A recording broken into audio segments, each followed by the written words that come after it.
just experience life, but to finish, like, do the things that God called us on this earth to do. And when you're going through life just unnecessarily hurt and constantly having to heal, it puts a damper, it puts, slows down your purpose a little bit. Like, you're getting distracted. So there's certain things that you're looking at that you're not supposed to be looking at. There's certain things that you're spending your money on that you're not supposed to be spending your money on, because you're looking at this one thing instead of just, people just need guidance. So I don't down anybody for going through some of these things, but accountability is always necessary, and accountability is not a bad word. Yeah. Accountability is not an attack word. Where you could have avoided that whole situation. Period. That's all. This is a scene where she might have not fully known what he was into, what he was doing on the side to get more money. But I'm pretty sure 9 times out of 10, most women or men, this is men too, you know a little bit of what that person's into, what they dabbling into, or you get little signs. You usually get little clues. Mm-hmm. He was working with someone who was a pretty bad guy. It seemed like he's a drug dealer.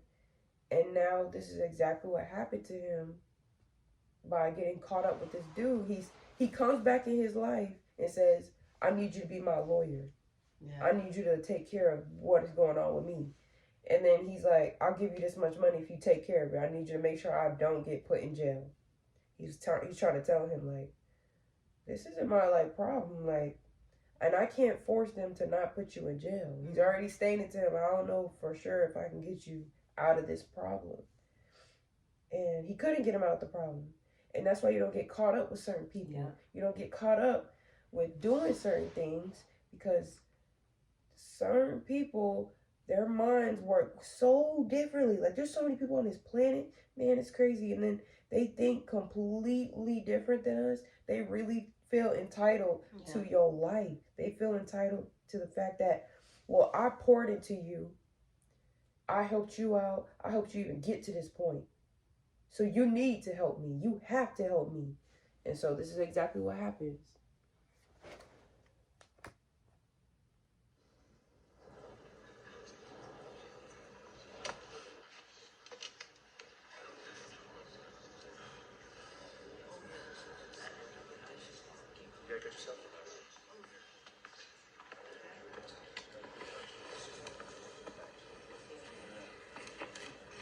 Will the defendant please rise?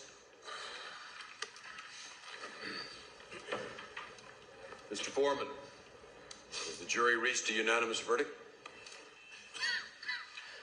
We have, Your Honor. What say you?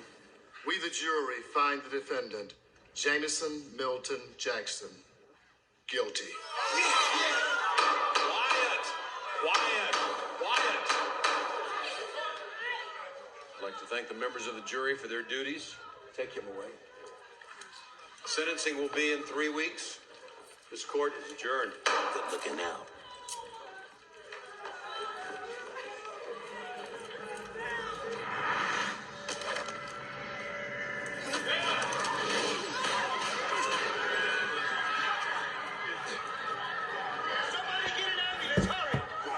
And I feel like that also just showed how evil it can, when you don't even have the thought process of how you got yourself into certain situations. Mm-hmm.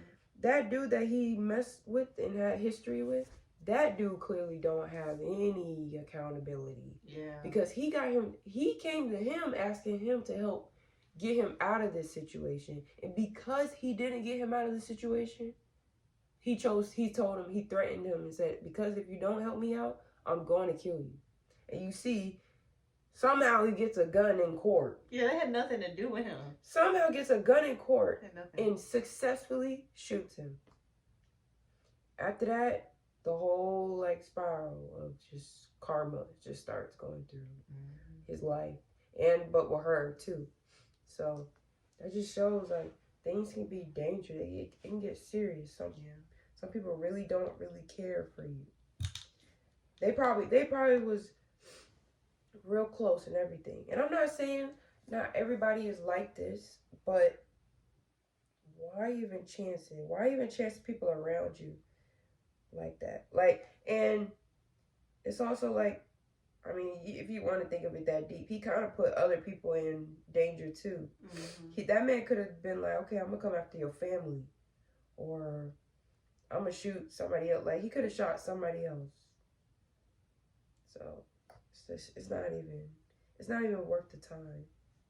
Yeah. It's not worth your life. It's precious. Yeah. Because he realized right after getting shot in the leg and losing his legs, who was really finna be there for him after. And she luckily has a caring heart enough to somewhat look out for him, take care of him. Clearly we see like she abused, she had to get her revenge. But she still had the heart when she went to the doctor's office to say, they're like, well, it's a possibility he might not walk again. Should we just pull the plug? That same woman, that other woman that he was cheating on her with, was like, I mean, if he can't even walk, just let him go. Like, she wanted to just let him go. She just wanted his money. But she knew that, okay, there's a possibility, and I believe in God, and if there's possibility, I know things can work out. So, and it worked out, and he eventually later on was able to walk.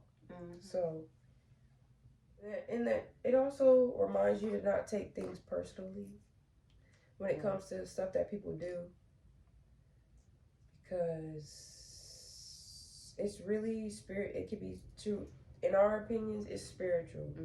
It's not that person. It's always something behind the person, what we can't see, and things we don't fully know about that go on in their life and why they reacted that way.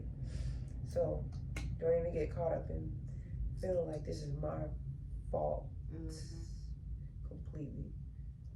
Yeah. Like we said, accountability is not a bad word. It's just, what do you call it, introspection? Where you're just looking at yourself and just seeing how you got into the situation in the first place. It's not necessarily your, like, that's why people avoid it, because it feels like you're putting the blame completely on you. No, it's just introspection. We're just looking at the thing. It's basically like a narrator telling the whole story. They're not biased.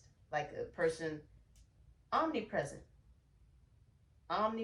narrator telling the story. You have to do that for yourself when it comes to taking accountability. You don't even like look at your life like as if you're a narrator that has no biases, and just tell the story from what happened. What did I really want in this situation? How did I get in this situation in the first place? Change the narrative so you don't avoid accountability because of the harshness of it. Just don't be afraid to analyze yourself. Don't be afraid to analyze. That's basically it. Don't be afraid to analyze. That's the only way you grow. That's what we're supposed to be doing in this life. If you stagnate yourself, you're not living. Yeah, like, you'll get bored. I feel like it's really pretty boring if you're not going to analyze yourself. Not do a analysis of yourself. Like, you're going to get bored, and I can see how you can easily get depressed. Yeah. And feel, and want voids. Yearn for them. And don't get me wrong, like, I got my own voids too. But, or vices maybe. But if I dwell in them, if I don't acknowledge that I have those things to begin with and realize that's what they really are, then I'm gonna look at them as, it's just okay. Like I can't, because there's times where I am capable of not touching none of the vices, and I feel happier. And so then when I do touch them, I get back into them, I have to remember I still felt 10 times happier without this. So that means this isn't necessary. So, and a lot of times I've noticed with my life personally, like, if I keep sowing into certain things, keep putting my money into certain things, my money starts not growing. It's not growing. It starts staying stagnant. And then you wonder why your money isn't growing, or why something else in your life isn't prospering. Why? What are you sowing into? What are you putting your energy into? What are you watching? Who are you always around? Mm-hmm. I was telling Kyra today, I was like, I remember my phone literally used to break. It broke 5 times at one job. I got to this job, and that has never ever happened to me ever. I get to this one job, I'm around certain people. My phone broke 5 times being around these people. And during that time period, I was dabbling in a lot of stuff, and I was really sad too. But I think the environment is also playing a role. Mm-hmm. So Money. What does it say in the Bible? Money will gather up wings and fly away. I was literally losing money. Yeah, like Minister Tiffany, she had something in a book. She said, when you abuse your money will find creative ways to leave you. Mm-hmm. So, when the purpose of a thing is unknown, abuse is inevitable. Mm-hmm. When you don't understand the purpose of your time and the purpose of your money, you abuse it. When you don't value your time or value your money, you abuse it. When you don't value your body or value your time, you abuse it. Mm-hmm. So there's certain things that make sense. That's a principle. Like the earth is built off the principles of God. So same with money. It makes sense as to what you said. Like literally, your money was finding ways to leave you because your phone kept breaking. Mm-hmm. I'm telling y'all, I literally would drop my phone one time and the whole thing would turn black. It was crazy. I would go without a phone almost a month because I couldn't pay for it. Because I just paid for it last month. Because I'm not making that much anyways from this type of job. And so, but I'm also knowing that I'm not making that much. I was still sewing into buying. Yeah, I like the little smokers. But I don't want them to be like, drugs? Oh, yeah. No, just smokers. Yeah. And then, but. Vaping. Whatever. But. Yeah, sewing into that and then losing even double the amount of that money the next month. So yeah, literally, it's not worth it all the time. Mm-hmm. And don't get me wrong, like I have my moments where I have my little vibes. Like we get it. Especially when you're young, like we get it. Yeah. But we're just saying, analyze stuff. Try your best to take accountability. And do your best to try to put God first. Like, and don't get us wrong. Like, we're not perfect, and we might not always think to put God first in our situation. But, like we've stated before, trying to be intentional, that will take you far too. And I think God sees that. Because we can't really do it off our own strength. Like, we can't. When God sees you being intentional, like you can feel it, He gives you strength. But when you do it on your own and you try to be perfect, how many times do you fall? 1 billion times. It's all about being intentional. God will give you the strength if He sees intentionality. Even if it comes like a couple months from now, you'll start to realize that vice, that addiction to that vice will wear off, whatever it is. Is it sex? Is it shopping? Is it drugs? Is it drinking? Is different stuff. Like, there's certain stuff, once you put Him first, which I'm still doing and I'm in the process of doing, once you put Him first, there's certain stuff that just falls away because your mind starts to change about those things. So your body reacts different when your mind is in a different state. You know? You really got to get out of the habit of instant gratification. Like, I think that messes up too, because sometimes God takes His time with you. It's not gonna happen overnight, or what you want is not gonna happen overnight, or the changes aren't gonna happen overnight. Just like how you can order your pizza overnight. Yeah, it's not gonna happen like that. And I told one of my old friends this. I was like, what did he say? He said something about him smoking. He was like, I'm trying to stop. He said, I don't even want to do it anymore. And there's a scripture in the Bible that says the things I want to do, I don't do. I need to stop paraphrasing, but I think it's in Romans or Corinthians. But it's basically, scripture is basically talking about the things I want to do, I don't do, but the things that I do, I do. But the things that I don't do, I do. It's basically like, you know, he was talking about this, the sin in me, not really me wanting to do those things, you know? And after a while, like God will just start to, I've experienced this before with certain vices I've had. God, once he starts to change my mind towards those things, they don't look the same to me anymore. Like there's certain times where he'll take, in the process of him taking that thing away the entire time, he will make that thing, he'll make one desire bigger than the other.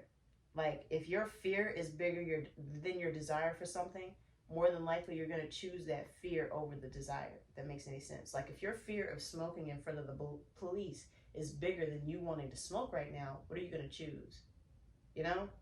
Like in the process of it. And you got to remember, while you're overcoming a lot of things, this life is not about us. Things that you have to learn and get the revelation from while you are going through breaking that addiction, that you can help somebody through that is about to go through the same thing as you, and you can help them get out of it quicker.